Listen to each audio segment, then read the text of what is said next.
entrer dans la ruche et ça pique, ça pique, ça pique, ça pique, et ça pique, ça pique. Salut à tous. Bon, alors, je vous ai remis cette vidéo, c'est celle que j'ai sortie hier. Et là, je vous la remets en réel, où j'ai rien enlevé de la vidéo.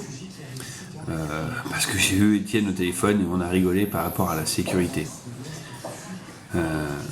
Étienne a sorti une vidéo, lui, où il a juste son petit voile pour attraper une fondatrice.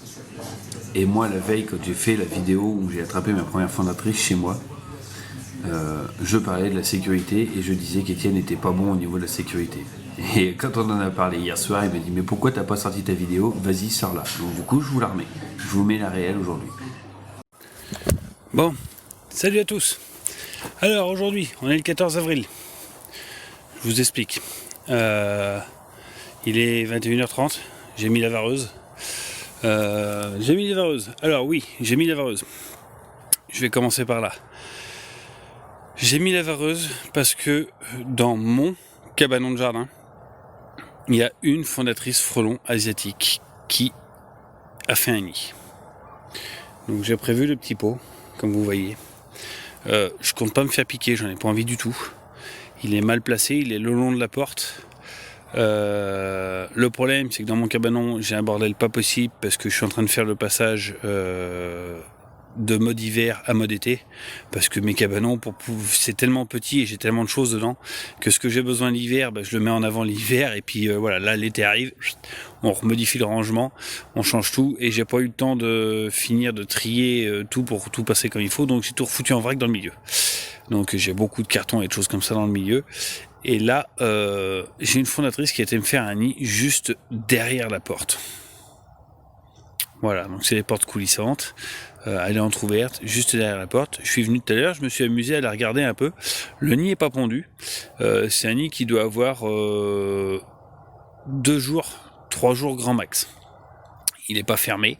Le nid est pas pondu. Donc normalement, là, elle va être sous l'avancée du nid, sous la partie ovale du nid, entre ses alvéoles et le haut du nid.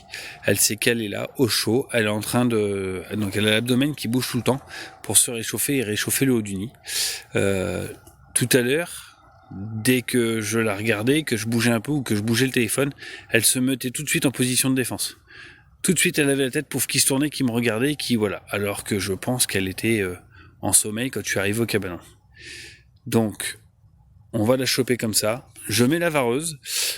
Oui, je sais, Étienne n'aurait pas mis la vareuse. Étienne, il aurait été comme ça, avec juste sa boîte et puis en avant. Mais on est professionnel, on doit montrer le bon exemple. Là, je le fais en vareuse parce que elle est toute seule. Il fait nuit. Voilà, il y a quand même peu de risques à ce moment-là. Mais attention. Étienne est au courant, il le sait. Hein. Je le grogne souvent quand je suis au téléphone avec lui parce que je regarde une de ses vidéos et il est en t-shirt ou alors il est en vareuse parti traiter un nid de frelons asiatiques. Bon, non. Étienne, il connaît tout sur le frelon, c'est sûr. Mais c'est pas un exemple surtout. Sur la sécurité, c'est pas forcément un exemple. Ça, c'est voilà, c'est son défaut. Donc voilà. Donc moi, vous me voyez tout le temps l'été sur toutes mes vidéos frelons avec ma combi frelon, même quand je perche, parce que quand le nid se décroche de l'arbre et qu'il vous tombe dessus, si vous êtes en vareuse, vous êtes mal, parce que beaucoup de choses comme ça. Donc je mets les choses au point dès le début de l'année, comme ça tout le monde le saura pour les nouveaux abonnés et les autres qui le savent déjà. Donc on va aller s'amuser à la regarder un peu, peut-être pas trop longtemps d'ailleurs parce que sinon je vais l'agacer, pour la choper après je vais me casser les pieds. Donc on va y aller rapidement. Allez, c'est parti. Donc voilà mon cabanon. Ouais, j'ai plein de trucs dedans. Et mes mères, elle est cachée là. Voilà, mes mères, elle est cachée là. Donc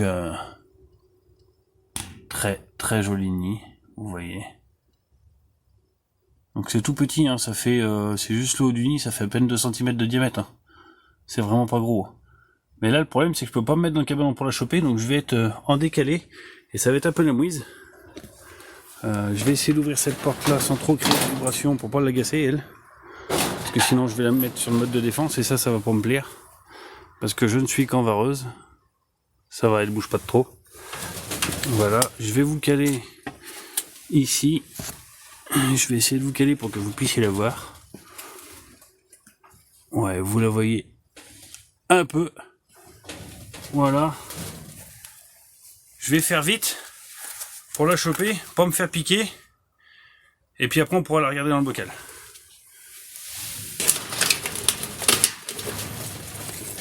Voilà. Là elle y est. Hop. C'est fermé.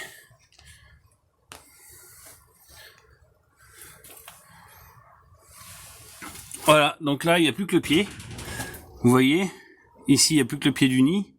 La semaine dernière, derrière cette plaque grise là, j'avais enlevé un nid de guêpe police qui était en train de se faire.